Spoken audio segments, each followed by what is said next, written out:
All right, welcome everyone to the Committee of the Whole meeting for March 13th, 2024.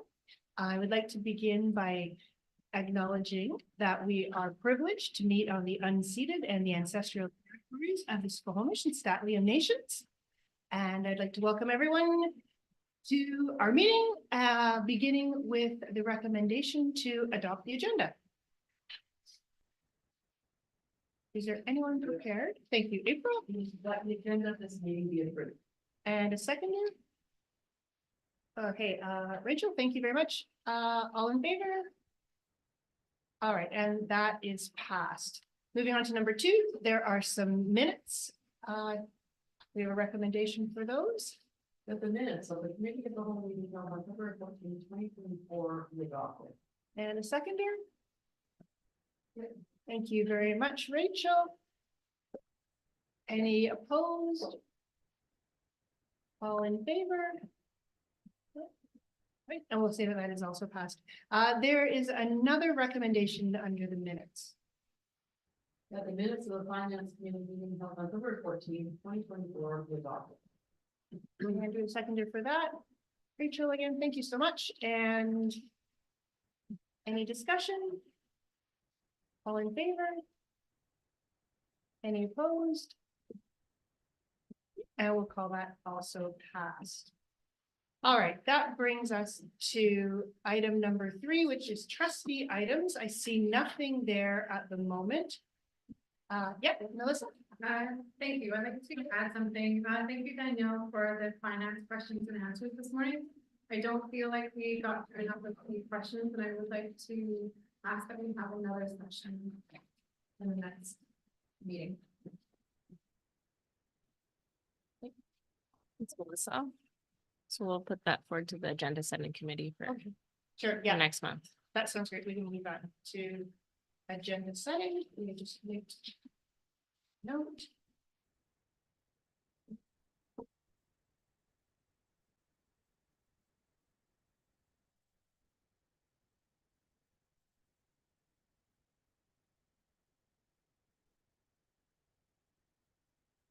Okay, thanks for that.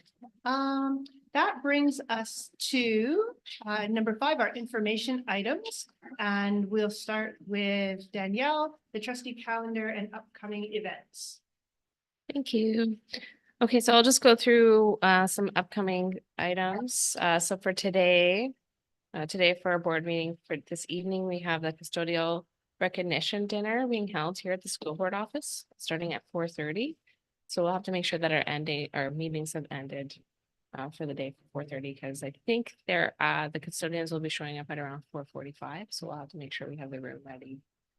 So we'll have to end the meetings promptly at 4:30 today. I just wanted to make everyone else aware that after this week, a lot of staff are going to be away because it's spring break. So we'll be away for the next, some of the staff will be away for 2 weeks, starting like Friday's our last day, and we won't be back until April 2nd, Tuesday, April 2nd. And on April 9th, we do have agenda setting for our next board meeting. And then the actual agenda setting is going to be in Pemberton Secondary in the library, I believe. And so you're welcome to, for Cynthia and Rebecca, you're welcome to join us in person, or you can also join us online as well.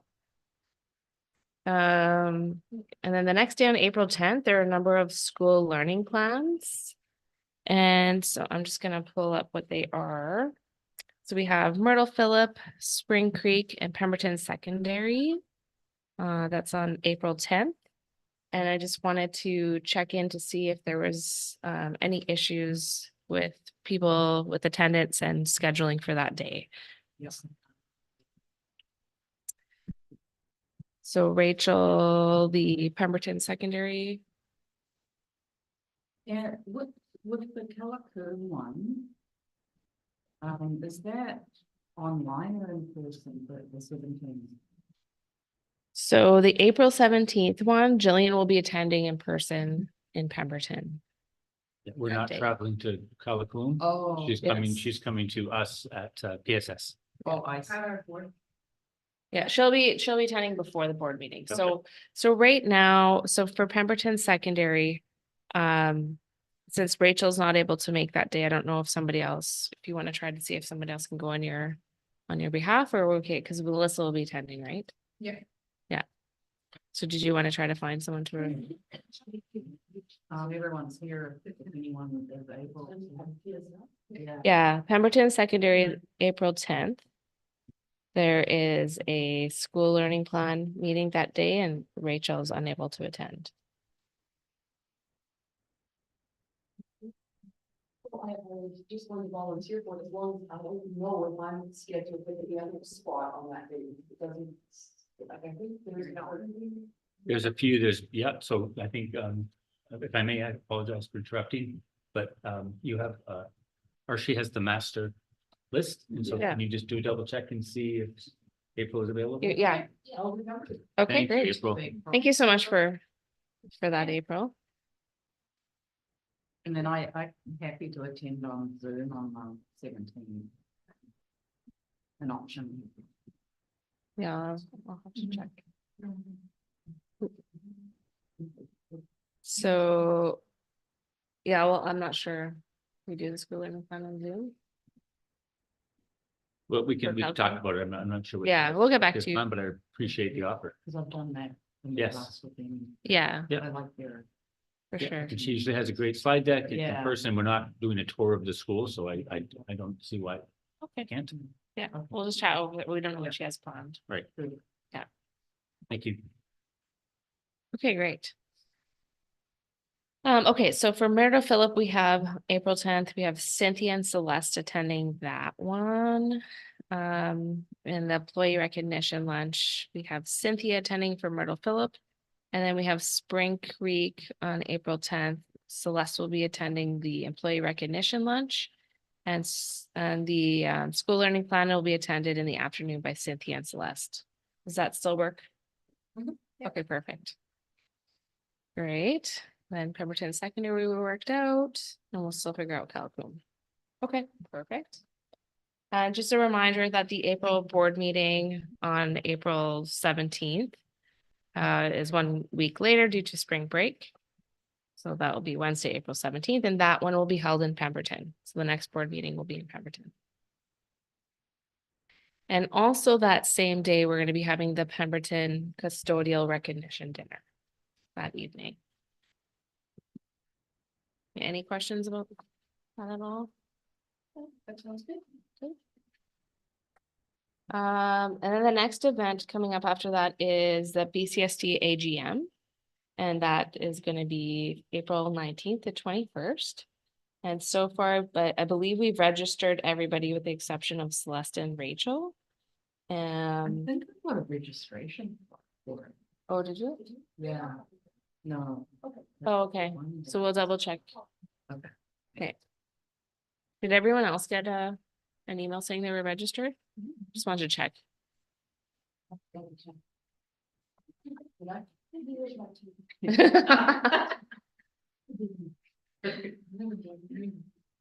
Okay.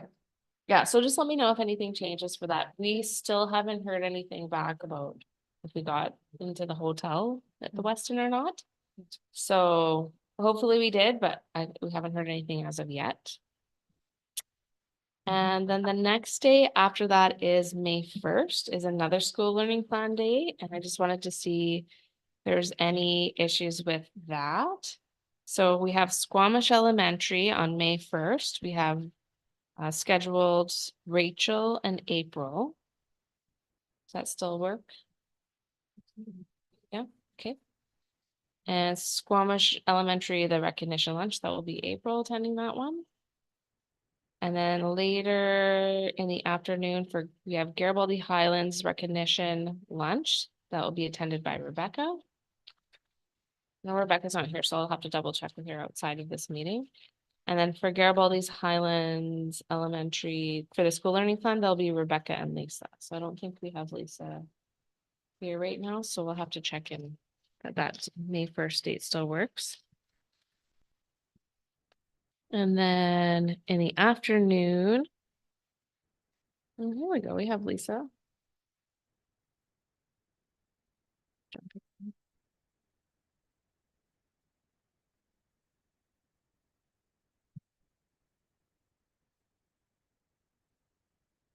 Lisa, are you there? Oh, she's just joining. Sorry, I'm having technical difficulties in the Highlands today. Okay, yeah, no worries. Lisa, we're just going through the school learning plans right now. Oh, awesome. I have you scheduled to go to Garibaldi Highlands in the morning and then Valley Cliff in the afternoon. Does that still work for you on May 1st? Yeah, I had that booked off. Okay, perfect. And in the afternoon, we have Brackendale and I have Rachel and April will be attending. Right? May 1st? Okay. And then after that, we have a school visit with Calcum on May 29th. Well, we can remind people of that on the Yeah, and then board meeting as well. for sure. Okay. That is all I have for trustee calendar items. Okay, thank you for that, Danielle. That brings us to item 5B, the BCSTA Provincial Council Report, and I'll turn that over to Melissa. I just have to go through my notes here. I think I've got it all in order. It was a pretty good meeting. It was really quick. It was a lot faster than I thought it was going to be. I think we're out of there by 11:30.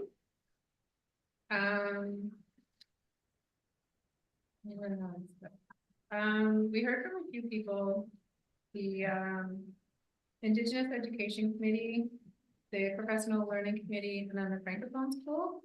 The Francophone School was really interesting because I know a little bit about it, but I don't know a lot about it. And they have 47 schools across BC, which is the largest for a Francophone employer in the West, of 1,500 people. It's unique as they cover a huge portion of BC. They've gone through a lot to get here, courts to prove that they have a need through census numbers, which was a little bit tricky for them. This is just to have equal rights and to have a French school recognized as an actual school. They want to have an actual school so that they can preserve their language, because they're finding that if the children are put into early learning French instead of a late immersion program, then they're more likely to speak their French language and then go on to study in Quebec and Europe with a double diploma, which allows them to do that. And they're also hoping to open French daycares in the same communities.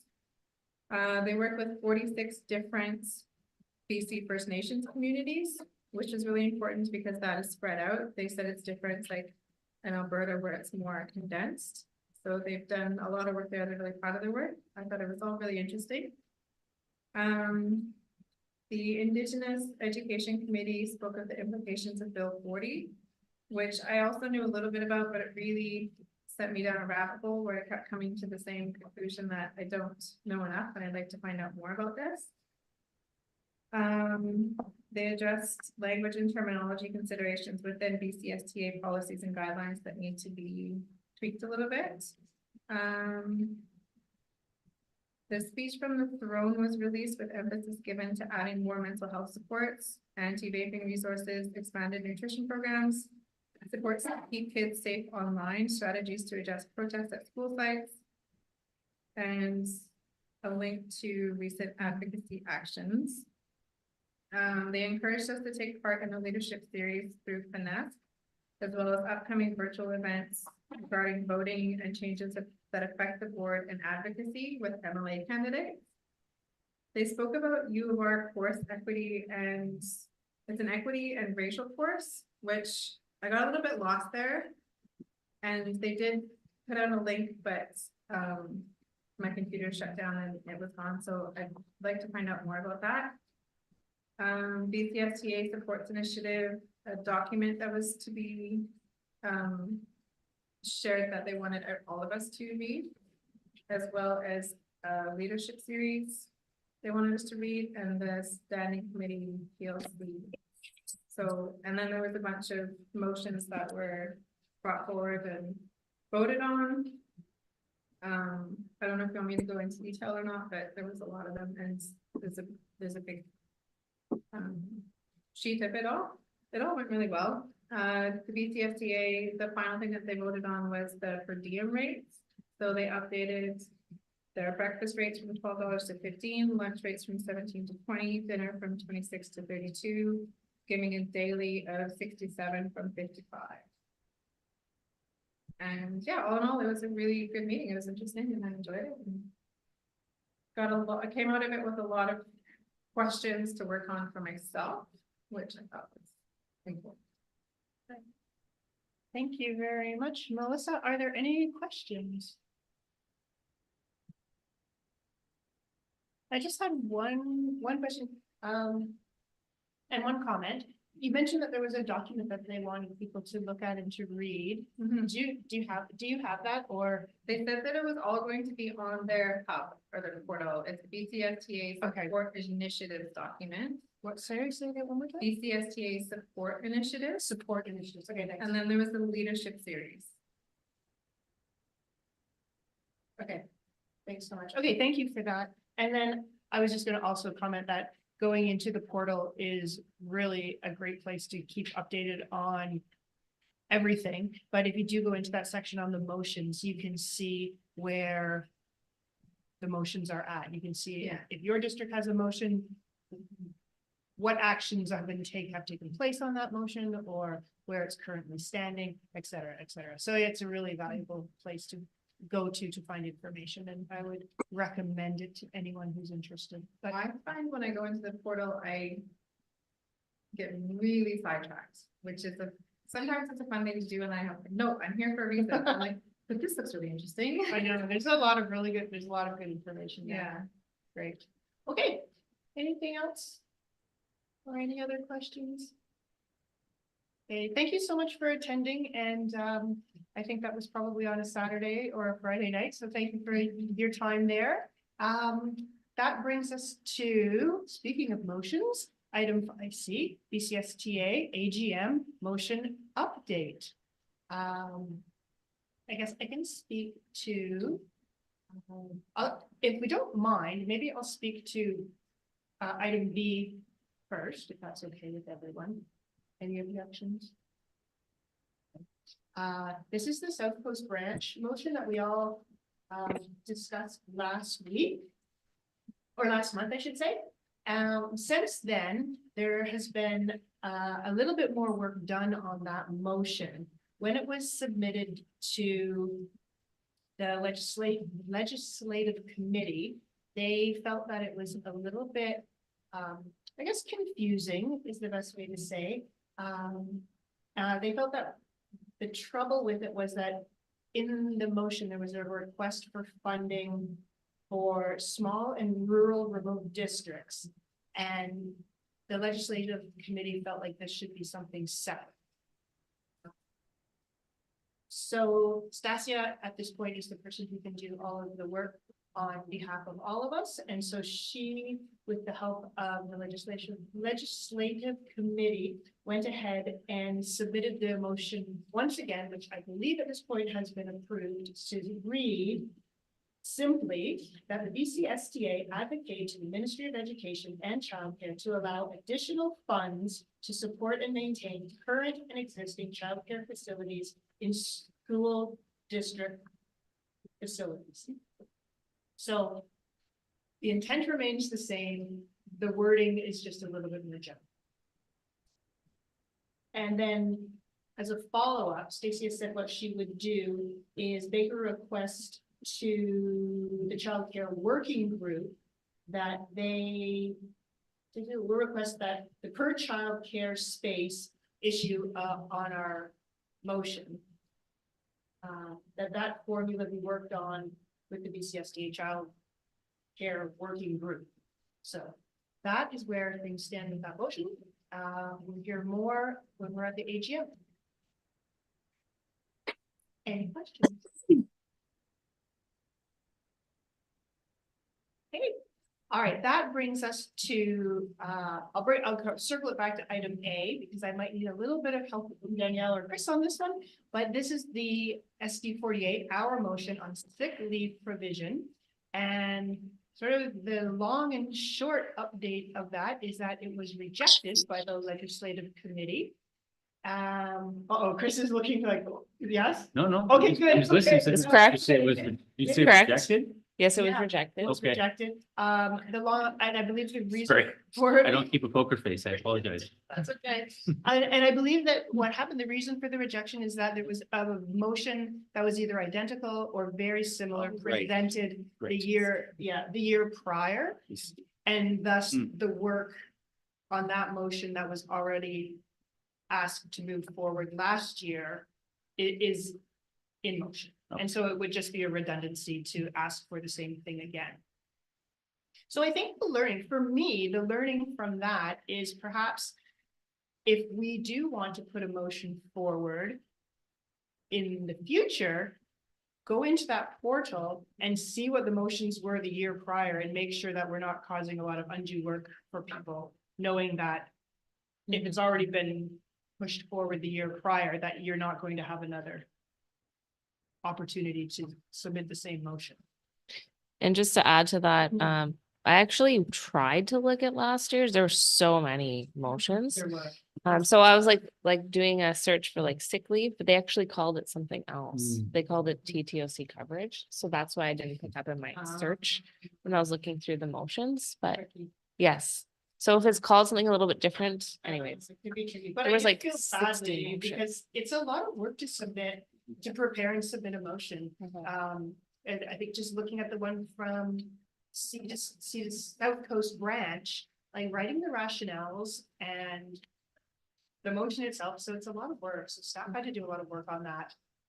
And then, to no avail. However, thank you for checking to try and see if they had it, but wording, We tried. we tried. Okay. Any questions or comments, or did I miss anything? Anyone? Okay, all right, seeing none, that brings us to our discussion items. This is item number 6. And the first thing is the South Coast Branch Leadership Series debrief, all people. So, who would like to start? Thank you, April. That's right, it was great, it was really learning, it wasn't what I thought it was going to be. I thought it was going to be more about how we as a South Coast branch operate together. What it actually was, I think, was a learning session, much like we get at the trustees, trustee academy. Mhm. So that could have been on me, that I went with a different mindset of what it was going to be. Like I think Cynthia said, we kind of caught on the night of the dinner because Stasius herself didn't really actually know. Mhm. So anyway, that having been said, it was another good learning session. I really particularly appreciated the fact on the Indigenous education. Like, I was unaware of the piece where what was it? I was unaware of the adult dogma, and now I really got a really understanding of what that is. I don't think that I knew before. That the criteria for an adult dog is significantly less than a regular dog. I also did not know that when, when we were doing our data collection over the years, that the adult dogwood factored into our data and factored into our graduation rates, which gives me a better understanding now as to why those graduation rates have gone down, because now we're doing the adult dogwood data. So I found it probably the most informative part of the weekend. It was well, all of those pieces were well presented, but that one really. Yeah, thanks, April. I felt the same way about that. That was. It's a major definition between two not similar pieces of credential. Yeah. Yeah. Rachel.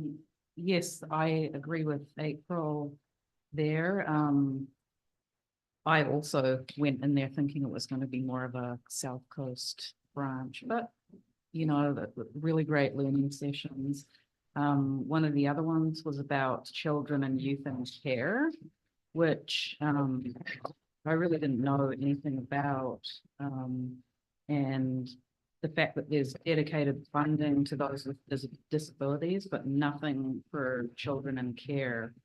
So they have a provincial plan to address the needs of really the three main groups, the Indigenous, reservation Indigenous, and Indigenous in care.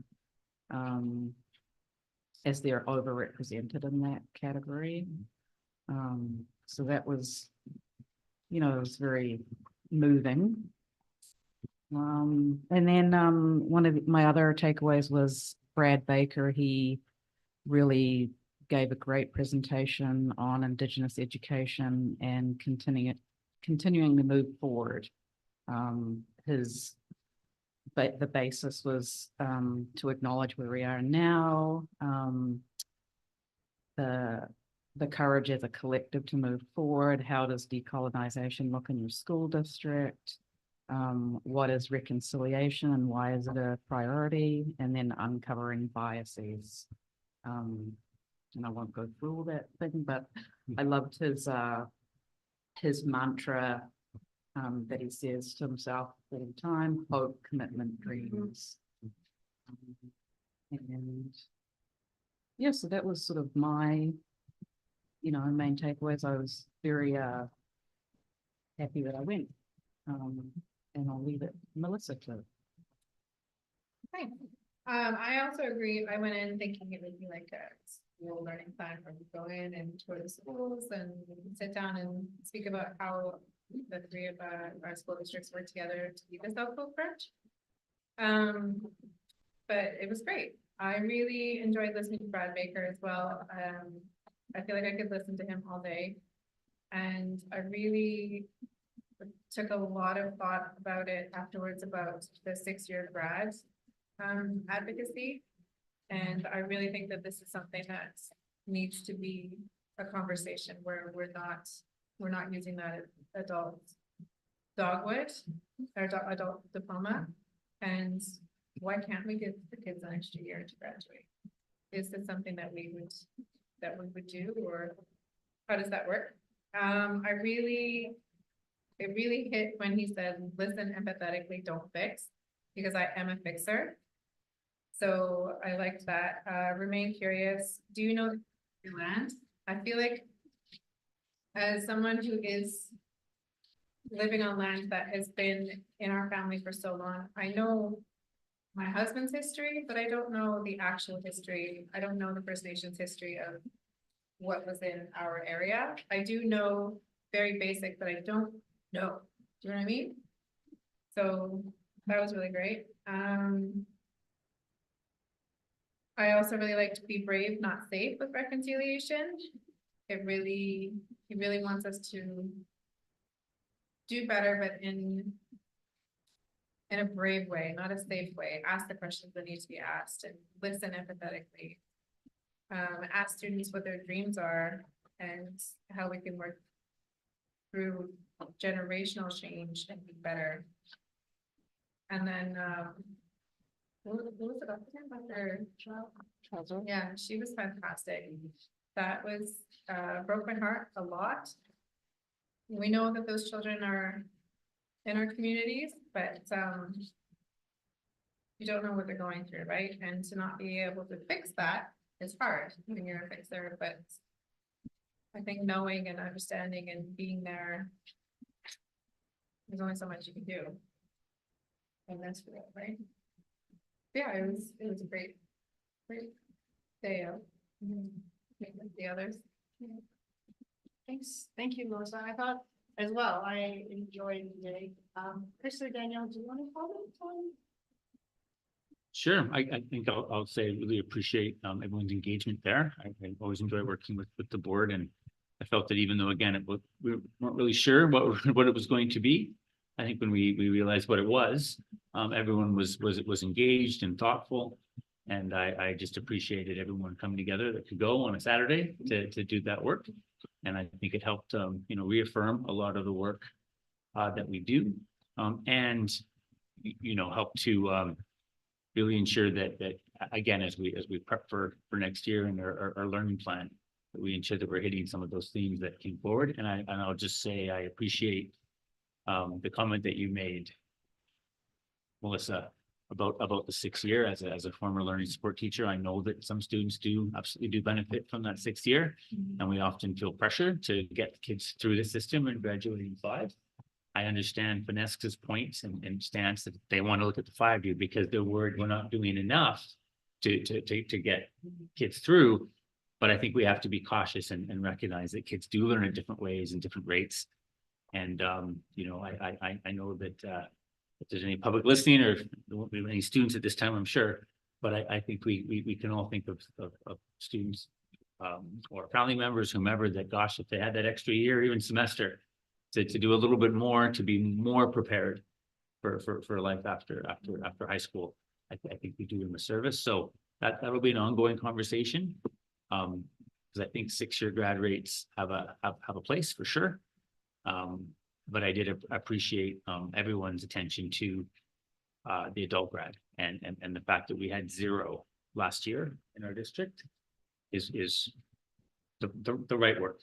And so I'm able to still lift our head high with our grad rates, and because it shows the work that needs to be done, but it also doesn't give some misinformation if folks don't know about that piece. If it's what's the word? Not hedged, but if it says 80 or 85, but 10% of those are adult grads, that's a concern. There's still a place for adult grads, for adults. We just have to be, again, to your point, be brave about ensuring that we're being fully transparent and doing what we can to improve the life outcomes and opportunity for all students, but especially students of the teacher science stream. So appreciate everybody's work. It was a pleasure to be a part of it. Thank you. And I'll just add that it was great hanging out with all of you for the weekend. I've heard Brad Baker speak quite a few times, and he tells a story, and every time I get a different perspective from him. He kind of changes it, and I'm like, oh, that's so interesting. It's a very interesting person to listen to. And we also had heard from Dr. Is it Charlesworth? Charlesworth, yes. Heard the story about Sky before. And so that's the second time I've heard this story about Sky, and it was very sad. And yeah, that section was pretty tough. But yeah, it was like everyone mentioned, it was kind of confusing. We didn't really know what to expect, but I think in the end it would have been a really good day together. So. Thank you For that. And I might just add one piece that I think events like this are really valuable on a lot of levels. And I think the one thing, like, everyone's already covered everything I wanted to say. I have a whole bunch of notes, so I won't repeat those, but what I might bring up is that Gordon Lee was facilitating the event, and he had us at different points of the day do a participation event where we wrote down, what were they? Something to do, something about, and something to learn, something to learn. And then place them, later we placed them on what they called the eco-cycle planning chart, which and it's a really, I'd never seen this. I don't know what you call this planning document or tool. But I like it, and I think it's a really useful tool. And as governors of a system, we've all had a chance to see how it works. And if this was maybe something that we wanted in the future to use as a tool for our district, then if staff wanted to do that, we've been fortunate enough to already have the opportunity to see how it works. So the learning from this, I feel, gives us as trustees a little bit of a leg up to endorse a tool that staff might find valuable. So that's one of the takeaways I got from that day, just how you're just a little bit more informed about a new tool that may or may not be used in the future. And I think that helps you as a governor of a system to give a better answer to a question that might come up. Should we use this as a tool moving forward with our strategic planning or whatever this tool might be to in the future. So I was really pleased about having the opportunity to use this tool and see what it's all about. And with that, I don't know if there's anything else, anyone else would like to comment on? I don't. Yes. Quickly, just to say, apologies for not making it, I have a family obligation that prevented me. The last little bit I caught there, sounds like it was a fairly productive event, which is fantastic. And, yeah, and it's the really recording world. Thank you for that. Anything else? That's right. Okay, all right. Rebecca, do you want to take over? Or do you want me to carry on? Okay, that brings us to item 6B, which is attendance at board meetings. Events, attendance at board events. This is Rebecca and I think I could just start off by saying that we have had discussions about attendance at board events in the past. From just speaking for myself, I find it really to be easier for my learning and my participation when people are all in the same room together. I understand that sometimes there are extenuating circumstances and meetings, but personally, I do find that to be difficult for my own learning style and ability to do the work.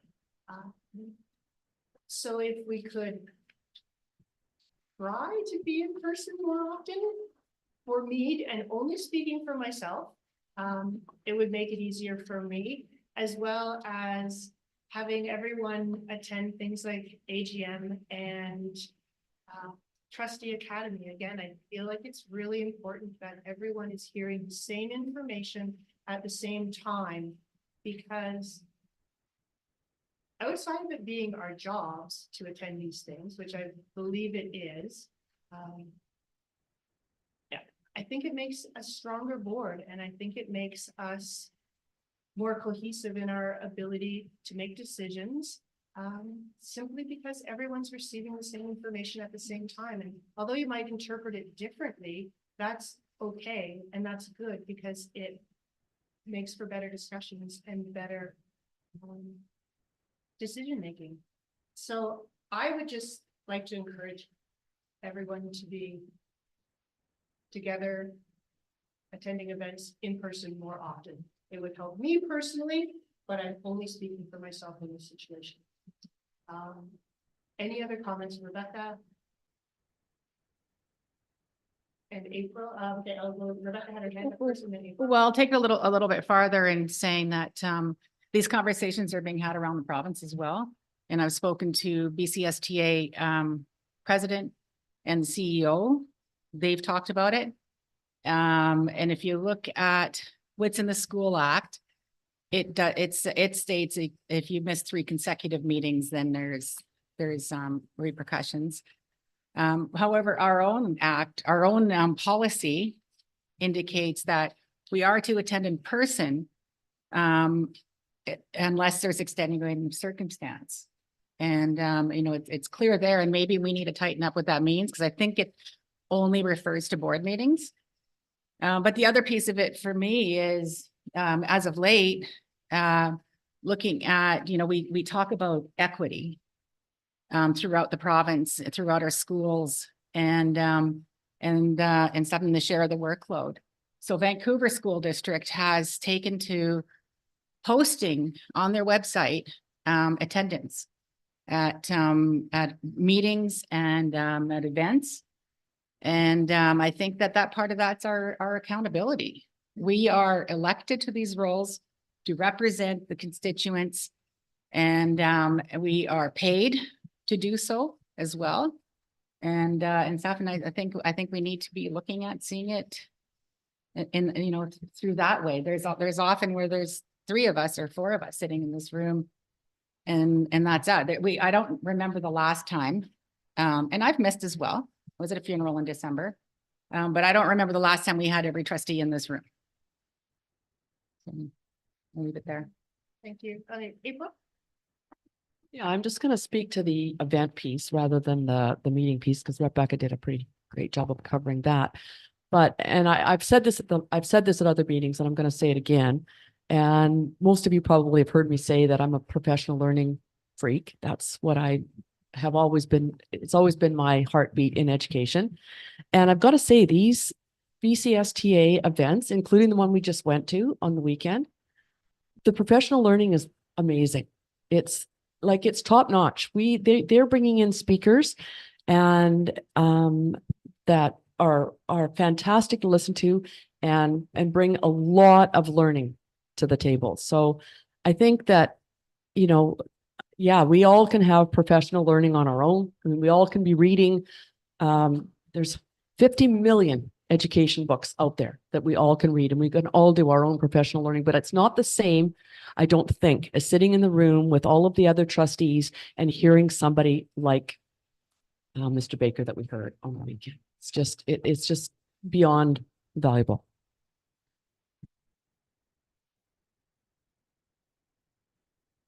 Anything else? Am I allowed to comment? Yeah, go ahead, Lisa. I saw you moving towards the screen. So I would just like to gather my words here. So I have spoken with Chris about why I was not there at the last meeting. And what I do find frustrating from a board perspective is getting my interpretation for my well-being is when I hear comments like this, I feel as though I am being ostracized for, and this is my feelings, I am being put somewhere else because I can't attend. You wouldn't want me there with COVID, post-COVID, and I was certainly in no mental state to be at the meeting the last time with things that are personally going on. And I think when we're talking about these things, we need to start appreciating that everybody is slightly different. And while I totally agree, the learning opportunities are phenomenal and all these kinds of things, but there are times you can't get to things. And at times I feel like I'm being ostracized because I can't attend. And it feels quite hurtful. It's my interpretation and my opinion. And I have mentioned it in the past before. And I would feel remiss if I didn't say what hurts my heart when I'm at these board meetings and I'm putting in my work. I'm reading my package before I come to the meeting and trying to do my homework and due diligence.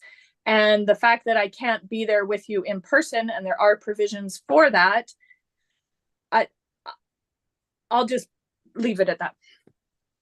Okay, thank you, Lisa. And it does say in our policy that where there are exceptional circumstances, and I believe illness counts as that it's acceptable. This is a public meeting. I'd be careful what we're Okay. saying.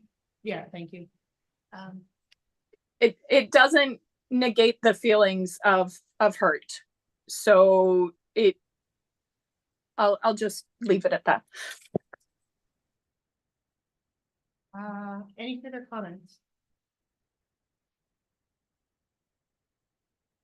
So I think if we could say, from the conversation that the actionable item that's occurring is that there will be tracking of attendance at events from moving forward. Or we would like to do this. We'd like to do How that do you anyway. want- How do you want to phrase that? I don't know what the rules would be to do something. It's something that I think that would be accountability for our roles. So moving forward, do we need to have a motion That's where I'm not sure. that I- would, So if I may, my recommendation would be that yes, you would need a motion. You want to ensure that you have discussion, and then you'd have to have a vote because that's a change of practice. I don't believe we have done that in the past. So if the proposal is as an accountability measure, as you, I think phrased it, you present for the board, then that needs to be a discussion item and a vote. Okay, and can we do that now, or would that have to be on an upcoming agenda? I would say that we are to end this meeting at 2:15. So I don't know what else is, if there's time for that, or if folks want to defer that to another board meeting. I'm just not sure about the time. I think the auditor appointment does have to happen for this board meeting, but I think that's information. So it may be that there's time, and we could also just table the discussion if we don't have time to finish it, and then bring it up again at the next board meeting. Okay, That's my recommendation. Well, our next meeting is in camera, so it's not an open meeting if we start a bit late. True, yeah, but there are, I would just But say there- there are a but if number of there's- items. yeah, like there that, so we could always continue the in camera after the public board meeting, as we do, we have provision for that. So I'll leave it up to the board. I'm just sharing the process. April? Well, I think we've had the discussion, and this isn't the first time, and we've kind of, I think we've kind of exhausted the discussion. I just don't know about the wording of a motion. I think that if we can quickly come up with wording, there's only one more thing on this agenda. I think Yeah, we probably But could do. point of order, if you're going to have a motion, you still have to provide. Oh, yeah, formal I know. space for I know. discussion back I and know. forth. Yeah. Well, all I meant, Chris, was that I don't think it's going to take a lot of time beyond getting the actual wording of a motion. Celeste? Yeah, so I just want to caution the board to be really, really careful. I'm not sure what the intention of this is, and I will echo Lisa's comments about feeling like this is somewhat personal. I work full-time and I don't have the level of flexibility that some of you do, so I cannot go to AGM. You know, I will not be there next week or whenever it is. I cannot get the time off work. That is not happening for me because I work full-time in a position that doesn't have flexibility. This job is not just for people who are retired or self-employed. We all have a right to engage in this work. I don't think, and I would need to check that our policy says that attendance online doesn't count. So what are you tracking? Are you tracking attendance at conferences?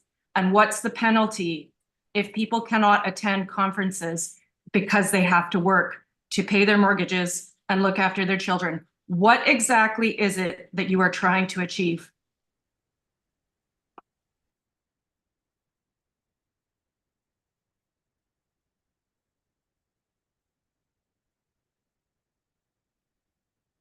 How do you want to answer? I feel that there has a division is emerging in the board. And that perhaps the root cause of the division is participation, and that there are feelings that some people are doing what they can. Well, no, not some people are doing, everyone is doing what they can, but perhaps the workload is not equitable. And that's causing division, and that we are also accountable to the public. And as those who are paid to be here using public funds, perhaps the public has the right to see the level of participation. And perhaps that's the reason why we want to have the information documented about who is attending what and where and when. And whatever the reasons are for your ability to attend or not attend should all be considered when you make a commitment to an organization. And it doesn't matter what that organization is. People choose to have families or have jobs or careers or take vacations based on their ability to fulfill a commitment. And I would hope when you make that decision to fulfill your commitment, you're going into it with the idea that you can participate 100%. And if you can't participate 100%, be that to your family or your job or your volunteer work, perhaps it's not the right decision. And in the case of this board, I feel that divisions are occurring because of it. And we cannot be a high functioning board, and we cannot make good decisions and govern well if we are divided. And that, to me, and that's just my opinion, and you can disagree, but to me, that is the problem to which we are hoping this is perhaps the solution. Yes, April. And then Celeste.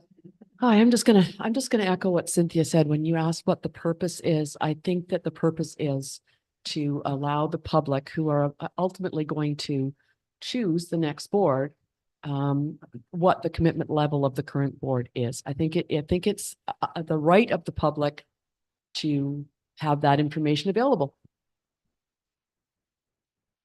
Celeste? Cynthia, it sounds like what you are saying is that my ability to not attend AGM with this cohort, like, I don't know what exactly it is you're suggesting. If you feel that the workload needs to be distributed differently, there are other more positive ways to go about it. This is totally unfair. It's really, really hurtful. And it's just, you know, totally destructive. There are better ways to go about what it is you're trying to achieve that doesn't damage relationships and cause unnecessary upset.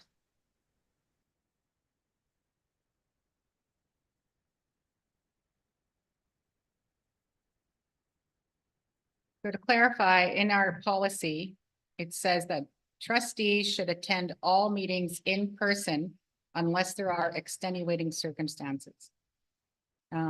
There is that extenuating circumstances again where it's not defined, and that was just updated in 2022. So to answer your earlier question, that is what it says in ours. And I think that what we're trying to get at is just to try and have some balance. It's not just about AGM. And it's not just about board meetings, because we have a lot of other activities and such that we're to be part of. And so by tracking it, and then maybe, you know, when we do committee assignments next year, we can balance it out a little more. Because, you know, there's limitations in bargaining as to who can participate in those. So maybe we should offset some of the other committee work to other trustees. So that I think we're just trying to find a balance there. And quite often, you know, we're driving from the north and they're the only ones sitting here. And such, and you know, with April.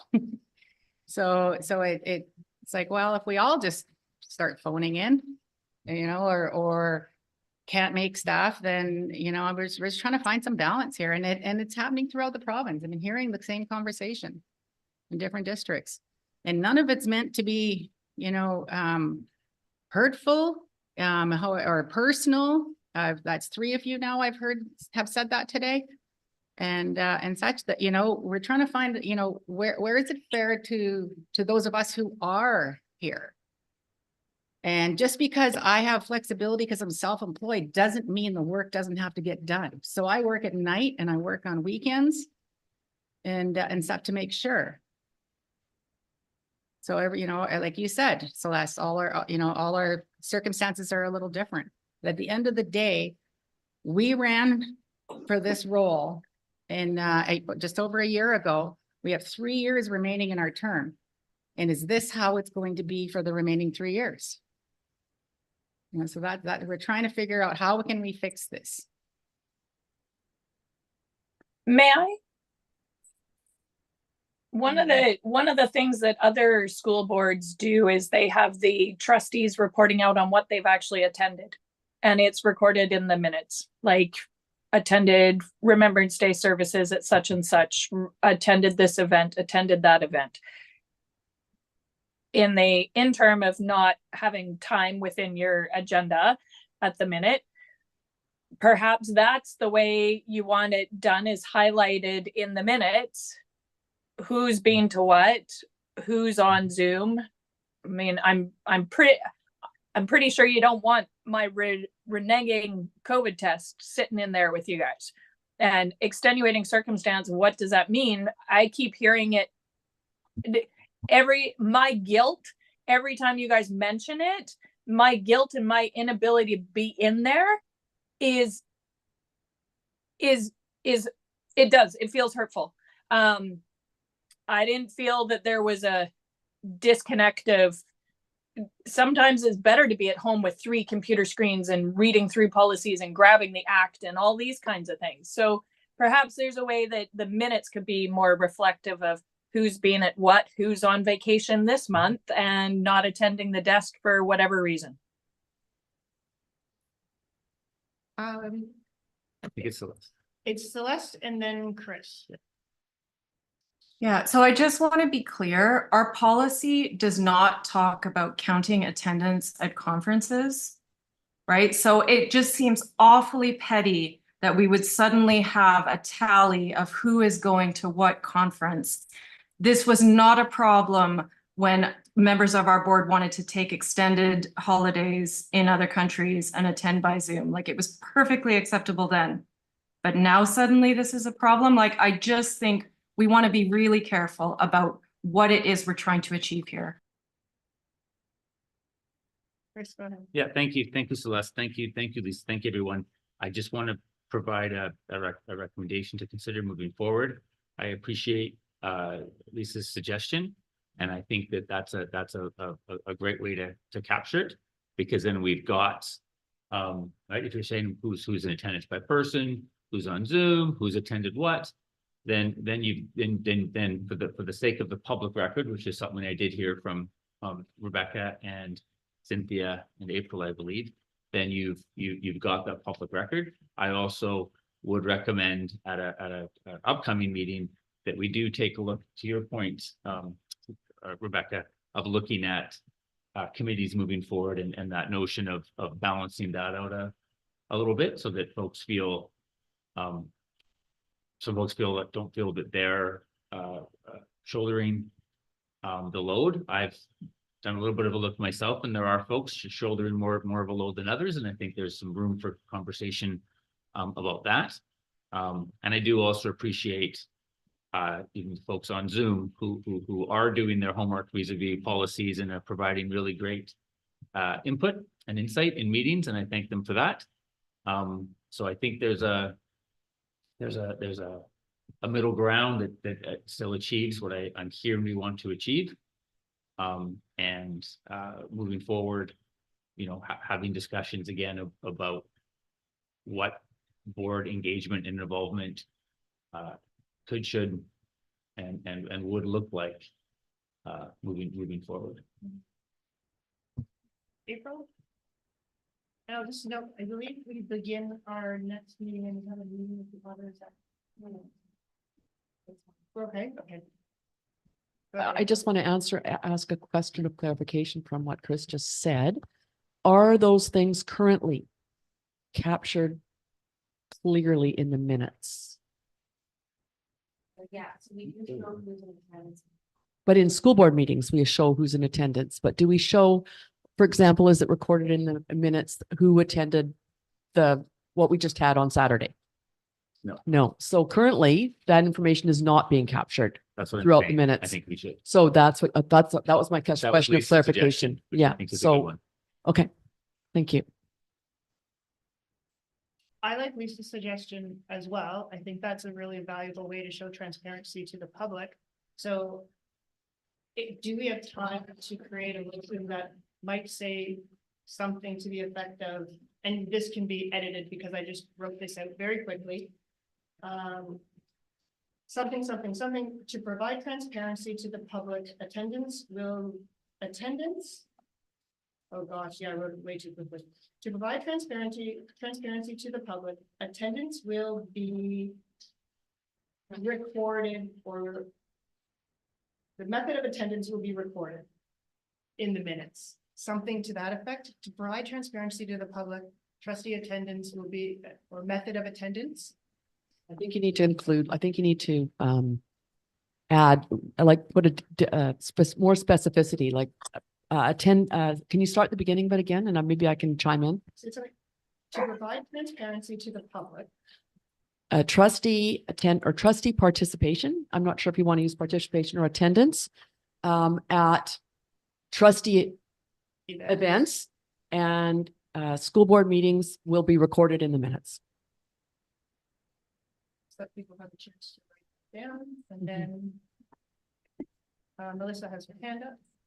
I would just like to quickly say that should we relook at the policy and have it be written in there for the public, stating that a trustee shows up in public what Zoom, I don't know what it looks like, because I don't think that your inputs and actions via Zoom are any less important or impactful than you being in this room. Yes, I love having all of us in here. I think it is invaluable that we are together. However, I also see the hard work that everyone on Zoom is also doing, and we can't negate that. Agreed.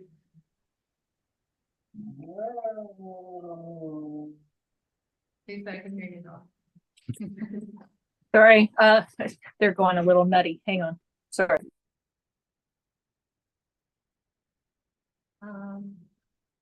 Okay, so do we have a motion to bring forward right now?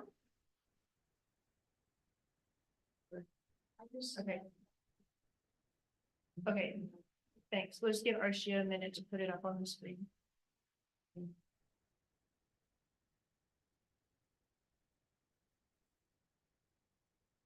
All right, so there is a motion there. Is there anyone who would like to make that recommendation?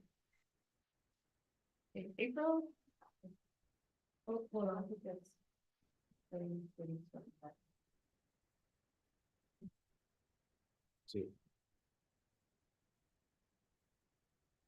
Read it and see what the response is. Okay, April, would you like to make that recommendation? Okay, go ahead. Oh, you want me to read it? To provide transparency to the public, trustee attendance at trustee events and school board meetings will be recorded in the minutes. And is there a seconder for that? Rebecca? Thank you. Discussion. I'd also like us to review the policy. If we could put that on the agenda for the next go. Yeah, Lisa, I think that's very prudent. Thank you. Well, sorry, point of order. I mean, it has to go to agenda setting. We do have rules on how many times policies can be reviewed. So I would just caution that you don't open up a can of worms by setting precedent about reevaluating policies, and we've just approved them. I will just caution against that, or could always be in a whirlwind. And having this motion does not negate the spirit of what's written in policy. I would suggest it would be something to discuss and potentially add to in what it's a 5-year cycle. So in the 2026 or 2027 school year, because if not, you're just in danger of getting stuck in policy land. I would just caution against bringing that forward. Your policy doesn't actually allow you to do that unless it's seen as an extraordinary circumstance, and that's usually due to legislation. I think for management of how trustees conduct themselves vis-a-vis this motion, I think it's in my opinion, and I'm happy to be turned, but I feel it's strong enough to stand on its own. And then there'll be further discussions, and then if there's other bigger things we need to tackle, that's when you might want to bring it forward, or you're going to get stuck in policy revision over and over and over again. Okay. Rachel. Yeah, so with regards to this policy, if we're listing everyone who's attending events, are we also going to list all the people that should be there and are missing the event? Or like, how is that going to work? Yeah, again, in my opinion, it's not to cast blame or shade. There's always a standard circumstance why someone can't attend something. But if trustee X and trustee Y were to be at event C and one is absent, you put their names and present absent. Like, I don't think this has to be it's a shame. It's just for the record. This is what we're chatting about. And that takes the emotion and the feeling of people feeling targeted out of it. I hope it's simply true transparency, as we do when, you know, when employees attend things, you keep a record, same as students. Melissa and then April. I just want to say it's really important that as a board, we work together and to not cause a divide. So we do need to make sure that we have this word in front so that nobody is feeling like they are having fingers pointed at them, because that's the last thing that we need as a unified. Well, and respectfully, you can also agree to disagree, right? It's so there's a vote, so. I Not think always just, consensus. Rachel, I'm just going to respond to Melissa first. I think this is coming up because there's been a divide. That's been, like, as Cynthia had mentioned, and because there's public coming forward with questions and comments and stuff like that. So that's how some of these conversations have been going. So we're trying to figure out a way to resolve it and to be accountable to the public who are asking. April? did you have any- Yeah, and I think that this motion, it just says and school meetings. It doesn't, and we're not talking about virtual or non-virtual. So I think that there has been a middle ground kind of reached here, because we're not, unless when we record in the minutes, I don't know. I'm just putting it out there, unless it's recorded in the minutes who is attending in person and who's attending virtually. I don't know if that makes a difference, but the way the motion's written right now, all it is stating who is attending these things, whether it's virtual or not virtual, as far as board meetings go. I would suggest, we can orange probably, but I would suggest it does say in person or via Zoom. That's standard practice in many things I've seen myself as well. If I'm unable to attend something and I do it via Zoom, Does it state that? sure, it's still So the attended. motion doesn't state that. If you read the motion, it doesn't state that. Well, friendly suggestion, again, it's for the board, not for the superintendent. If someone wishes to make that amendment, they may, and if not, I'll live with it. It's up to if you're talking about being objective and transparency, then you need to be transparent. You can't, I don't think you can half Nelson this, in my opinion. I think for the board minutes currently, it does indicate who's via Zoom. If you pull up our minutes from our last committee of the whole, it shows, but it doesn't, we're not reporting at this point any attendance at other events. If I made this motion, I can't amend it, right? I believe you can. Sorry, you guys, we're getting hung up on semantics here. Like, the point is, my point was that during our we aren't really providing trustee reports, theoretically. I know we don't, I mean, I think this is a bigger conversation for a strategic plan, the way that it's evolving and moving at the minute. Because it's a bigger picture, how we as trustees report out to the community at large. And when you're reading other municipal or other school board trustee minutes, trustees are actually appointed to schools, and they're checking in with the school. All different school boards have different ways of operating. And I think if the idea and the goal is for us to report out, April, maybe that's where we capture it.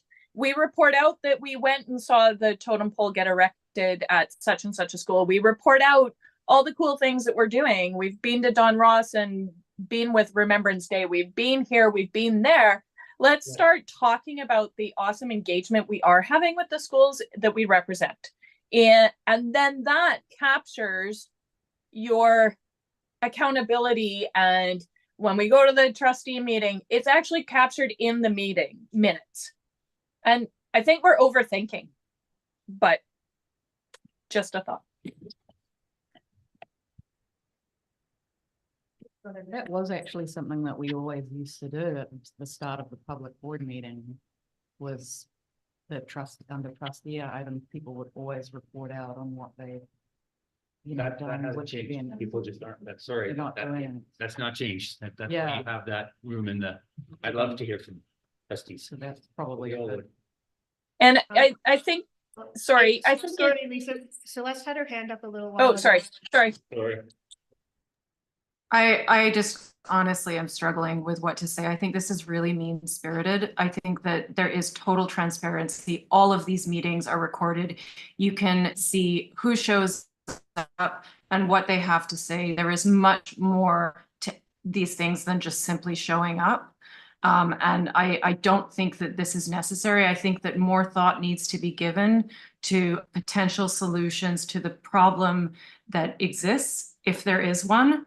And if there's an issue with the committees, I mean, you guys set the committees, like, you solve that problem the next time committee appointments roll around, you know, don't say we must count your attendance because there's an issue with committees. Like, what is the issue here?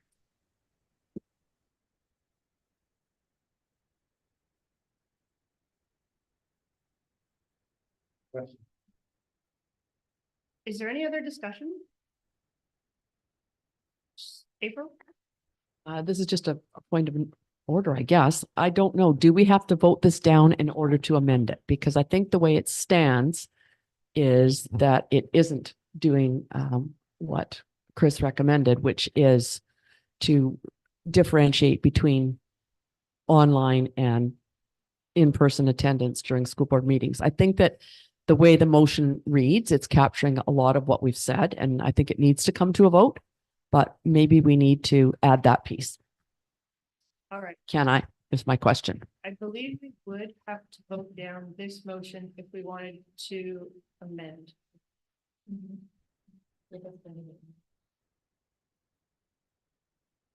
So at this point, maybe I'll ask if there's any more discussion. The item does say just board opinions, so it doesn't reference school board.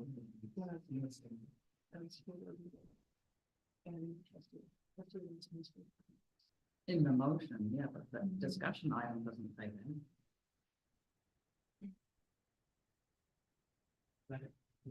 Okay. Well, wouldn't school board meetings be captured under board events? It's all work of the board. I'll call it to question. All right, then we have, the question has been called, in which case we'll take the vote. So all those in favor? Seeing none, all opposed? 1, 2, 3, 4. 4 and 5, so that motion would be defeated. Yeah, April, if you'd like to make an amendment, go ahead. Okay, so if what we're thinking is that when we say trustee events, that is inclusive of school, no, I'm not going to do that way. Sorry, I'm going to try again. To provide transparency to the public, trustee attendance at trustee events and in-person attendance at school board meetings will be recorded in the minutes. I will second that.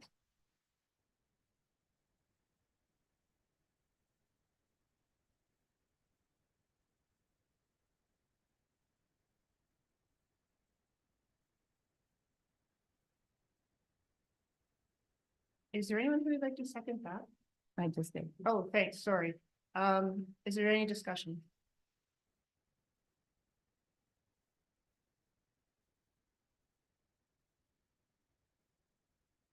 Being none, oh, April? I think I'm just gonna add one little piece. I think that the way it's written now, it does provide transparency to the public, which is, I think, what our goal is. I think that by adding the in-person attendance at school board meetings, that will leave it up to the public to decide if that's an important thing for them or not when it comes time for them to consider the board they're going to put forward next. So for a lot of people, maybe it doesn't make a difference. Maybe a lot of people will think that, you know, if you're in attendance, whether you're online or you're in the room, it doesn't really matter. So I think that it does cover what our goal around this whole thing was, which was to provide transparency to the public. Well, by not attending in person, It's against our own policy. So I wouldn't say that we're leaving it up to the public to decide, because in our own policy, it says in-person attendance unless there's extenuating circumstance. But it doesn't define what extenuating circumstance is, nor does it define what any consequence might be.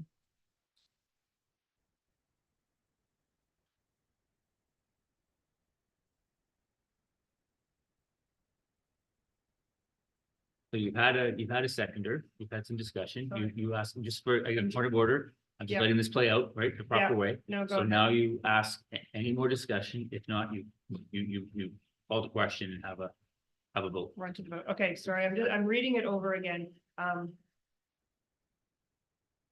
Okay, Melissa, go ahead. Isn't it already stated in the minutes if you're at a school board meeting? In person or Zoom, I think is. all- Yeah, that's already there. Yeah,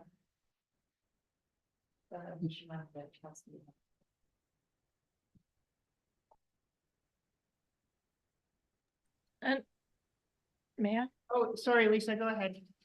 I just have one question. Who determines if it's extenuating circumstances? If you have to zoom in? And what constitutes an extenuating circumstance? Your sick I- child, you know, like. There's that word again. We may have lost you there because I just said that. I just said that it's in our policy Oh, that sorry. says that extenuating circumstance, but it is not defined what is an extenuating circumstance, nor is it defined if there's any consequence. I don't think that.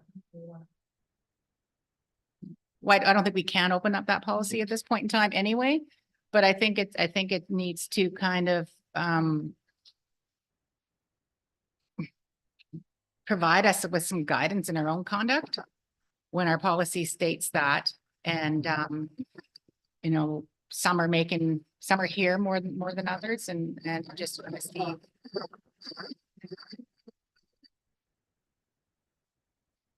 Okay, is there any more discussion?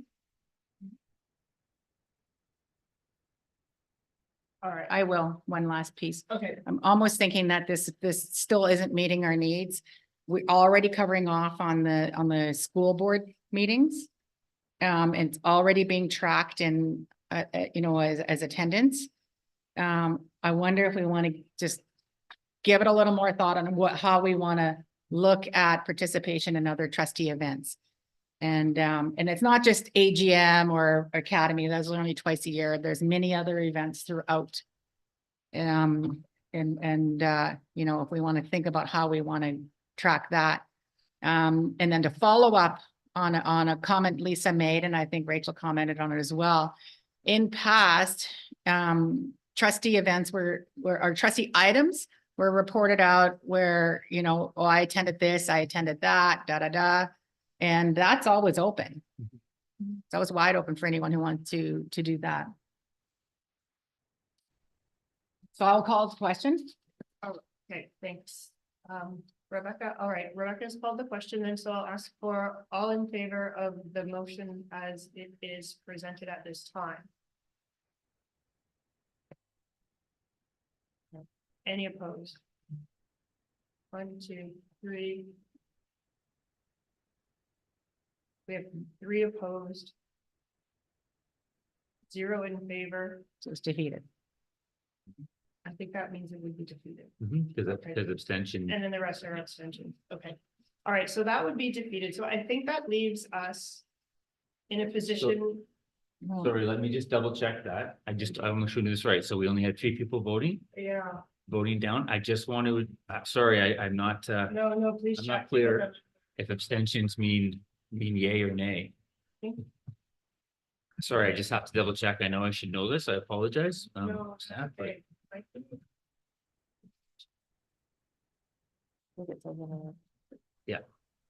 gotta find it. Okay. This is why we do the work, and sometimes the work of the board is difficult, and staff is gonna sit back and let it happen, so that's intentional. This is your committee of the whole. Here we are, did the voting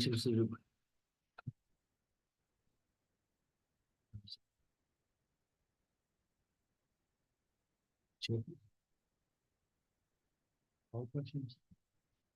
No, I don't see abstention.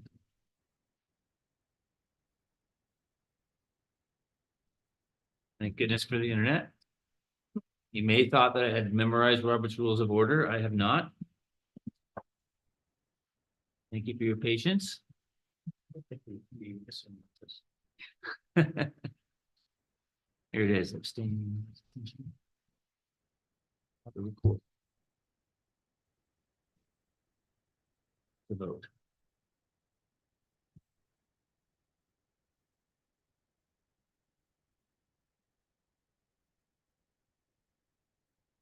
Okay, there we go. As a rule, abstentions don't count and do not affect the outcome of the vote. So Need to have one. do we need to have 4? If they don't count, then yeah. Well, then, well, if we don't have Then what enough, then what? happens? then We don't what have enough to happens? pass it or defeat it? Right, Will the chair Yeah. vote? Oh, chair voted. you voted. April, I see. we think, yeah, could vote. Could be the tiebreaker. Or you don't want to. Oh, that's funny. Governance experts generally suggest that board chairs do not ask if there is any extensions. Here is why. This is, this is why. Board members must vote on important matters, but the board can't require them to vote if they don't want to. So that's the point. If you ask if abstain if people don't vote, then you're not able to move things forward. We have quorum. Yeah, when you're trying to determine a majority, which we're trying to do, they're not counted. Here we are. Got it.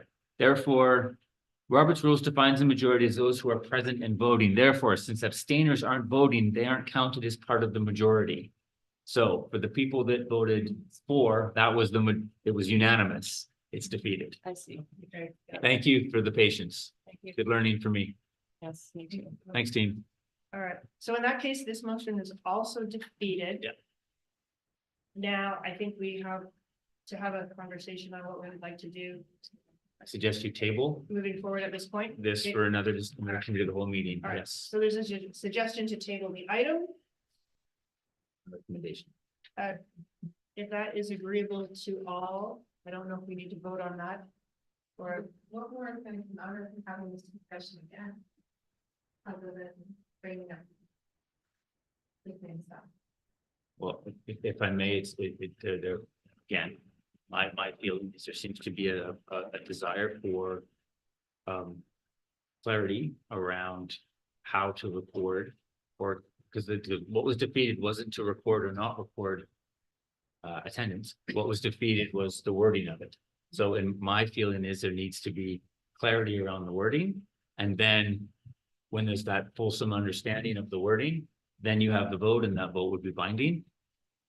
That's my interpretation of what I saw. Is that agreeable to folks?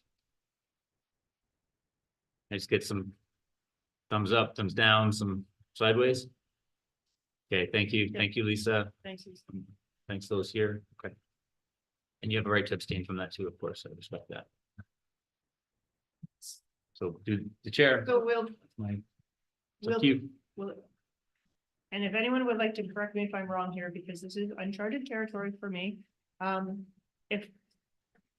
The way I see it right now, there's still a pressing issue, well, maybe not pressing, but there's an issue that seems to be unresolved. 2 motions have been defeated, we're running out of time, and is it agreeable that we bring this back to our committee of the whole meeting next month with perhaps a reworded motion?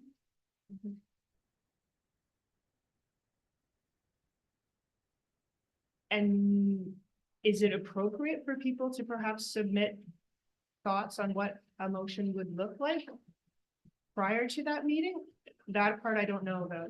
That's just again, for clarity, I That's believe okay. that's the work of your board. That's the work of the committee of the whole Mhm, to do together. okay, So if I may, I believe, again, we haven't resolved the issue. I don't believe the issue, that the idea itself of public, of recording, that hasn't been yay or nay. What's been defeated are 2 motions because of wording. Agree, yes, okay, I'm seeing nods, so this comes to agenda setting. To be discussed and added to. Would be my suggestion to the next committee of the whole. And folks should absolutely be thinking about what wordings make sense. I will just share, I believe that Lisa provided some good thoughts and some good language to consider to use. So I would suggest people on their own think about that and then bring it forward so that it's a discussion, a whole group discussion. All right, with that being said from Chris, I would agree. I think that that would be a good idea if everyone could have some wording that they feel is appropriate, and we could bring that forward and have a discussion, because Lisa, I did like what you were saying, and I don't know, well, clearly we did not capture it in either of these motions, so if we can leave it at that, but people will do a little bit of thinking, bring something forward to our next meeting, we'll place it on the agenda and move forward from there. So now you just make a motion to adjourn. No. No. Oh, sorry, Martin. Okay, I forgive you. No. all right. All right, we'll say that the discussion on that is finished and move on to item number 7, which is the appointment of the auditor. Now, Pat, turn it over to you. Yeah, thank you. I'll try to be really quick here because we're running over. So I just want to give everybody a little bit of a background on the auditors, and the history with that. So before I was here, the school district was using an accounting firm called BDO. It's quite a large accounting firm across the country, but not one of the largest ones. And so they were using that accounting firm here at the school district. And then about 7 years back, 7 years back, the school district was notified that the Auditor General, who is the province's auditor, so the Auditor General audits all of the ministries. They would be auditing our school district. So they were our auditor for 3 years. And that is something that basically the Auditor General does a rotational basis of all the school districts. So, 7 years back, it was our turn to be audited by the Auditor General. So they were auditor for 3 years. And then back at that time, there was a push to do a request for proposal to put out for tender auditing services. And so back then there was an RFP done for auditing services. And back then, Grant Thornton was awarded the audit back then. So our contract ended with Grant Thornton last year. And we put out another RFP in December. For this time, we did a 5-year contract, and just for everybody's information, the reason why we did a 5-year contract is because it just helps us with our budgeting cycle, so we know 5 years in advance. And it's actually a lot of work to do an RFP. It's a lot of work to prepare it and put the bid out, and also a lot of work on the bidder's side too. So it just helps us to set aside, know how much money the audit will cost. So basically what they do is they put in, the auditors will go in and say, this is the services we can offer you. This is what we have to offer you. This is the pricing. So they send us all of their proposals. And so that's happened. And the proposals closed, or the bids, closed in January. And then our committee reviewed submissions, and Grant Thornton, our previous auditors, has won this again. So I'm looking for your approval to appoint them as auditors for the 5-year term here. And there is a motion there for somebody. I'll move that for you for sure, that the committee of the whole recommend the Board of Education appoint Grant Thornton as the SD 48 auditor for a 5-year term for fiscal years 2023, 2024 through to 2027 and 2028. Thank you, Lisa. Do we have someone prepared to second that motion? Melissa, thank you very much. Any discussion? All right, seeing none, all in favor? Okay, any opposed? That is passed. We'll check for questions and clarification from the public. Here.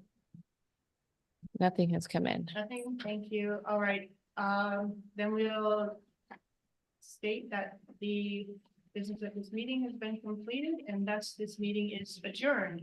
I believe we have to get right to the next meeting. Can we know within 2 minutes? Yeah. Yeah. Yeah. See you in a few minutes. Oh, we gotta log into the next, oh, no, we don't have to, oh, yeah, we do. Yeah, we do.